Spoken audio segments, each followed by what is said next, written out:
Assalamualaikum warahmatullahi wabarakatuh. Di sini saya akan menjelaskan tentang poin pertama, yakni definisi dari keputusan tata usaha negara. Keputusan tata usaha negara merupakan suatu penetapan tertulis yang dikeluarkan oleh badan atau pejabat tata usaha negara yang berisi tindakan hukum tata usaha negara yang berdasarkan peraturan perundang-undangan yang berlaku, bersifat konkret, individual, dan final, yang menimbulkan akibat hukum bagi seseorang atau badan hukum perdata yang dijelaskan pada pasal 1 angka 3 Undang-Undang Nomor 5 Tahun 1986. Baiklah, di sini saya akan melanjutkan materi mengenai syarat-syarat sahnya keputusan tata usaha negara yang formil dan material. Adapun beberapa syarat dalam pembuatan keputusan tata usaha negara agar menjadi sah menurut hukum, yaitu mencakup material dan formil. Di antaranya yaitu yang pertama syarat-syarat material. Satu, organ pemerintah yang membuat ketetapan harus berwenang. Dan yang kedua, karena ketetapan suatu pernyataan kehendak, maka ketetapan tidak boleh mengandung kekurangan-kekurangan yuridis.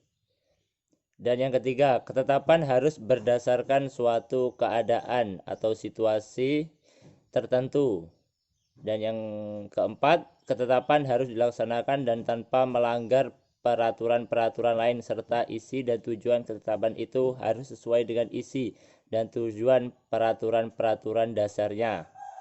Syarat-syarat yang kedua yaitu syarat-syarat formil, yaitu satu, syarat yang ditentukan berhubungan dengan persiapan dibuatnya ketetapan dan berhubungan dengan cara yang dibuatnya ketetapan harus dipenuhi. Nomor dua, ketetapan harus diberi untuk yang telah ditentukan dalam peraturan perundang-undangan yang menjadi dasar dikeluarkannya ketetapan tersebut.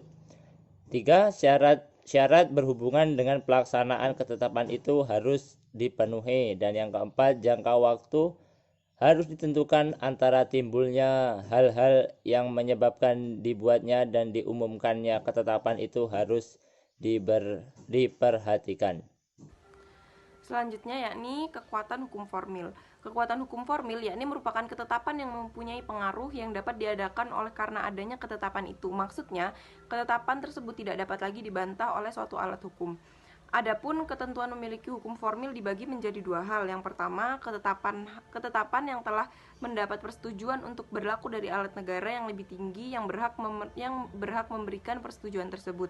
Yang kedua, yakni suatu ketetapan di mana permohonan untuk banding terdapat ketetapan itu ditolak atau karena tidak menggunakan hak bandingnya dalam jangka waktu yang ditentukan oleh undang-undang. Bismillahirrahmanirrahim. Setelah dijelaskan oleh pemateri sebelumnya, apa itu definisi, apa itu syarat sahnya, atau hukum formilnya bagaimana, sudah dijelaskan oleh pemateri sebelumnya. Sekarang sampai ke macam-macam keputusan. Nah, langsung saja ya. Menurut Van der Weyck, keputusan itu terdiri dari satu, keputusan yang menguntungkan, dua, keputusan yang memberikan beban, dan penetapan status. Nah, sebelum adanya penetapan status, tentu kalau secara rasional ada dua ini dulu. Nah, manakah yang diberikan? Apakah keputusan yang merugikan atau keputusan yang menguntungkan atau memberikan beban tadi? Nah, ketika itu sudah diberikan salah satunya, terjadilah penetapan status. Itu. Tetapi juga ada keputusan penolakan juga. Nah, dalam berita yang saya baca ini, adapun Utrecht menyatakan bahwasanya ada beberapa macam ketetapan. Satu, ketetapan negatif dan ketetapan positif.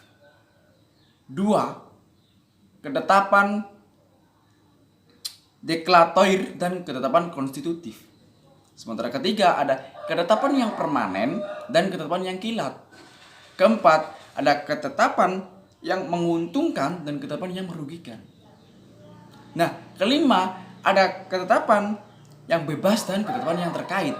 Sementara keenam, ada ketetapan perseorangan dan ketetapan kebedaan. Nah, Itu saja yang bisa saya jelaskan. Kurang lebihnya saya mohon maaf.